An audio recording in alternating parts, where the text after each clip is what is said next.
Welcome to our channel. In this video, we will guide you through the simple steps to turn off notifications in WhatsApp Web on your PC.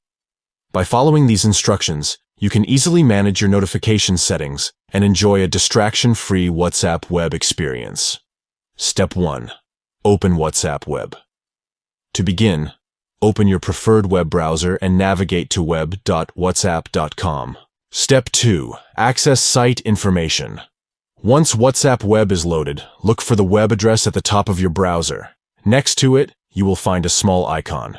Click on it to access the site information menu. Step 3. Turn off notifications. Within the site information menu, locate and click on the option that says Notifications. From there, you can toggle the notifications off to stop receiving them on your PC. By turning off notifications, you can work or browse without being constantly interrupted by message notifications from WhatsApp Web. And there you have it. By following these 3 simple steps, you can easily turn off notifications in WhatsApp Web on your PC. We hope you found this tutorial helpful.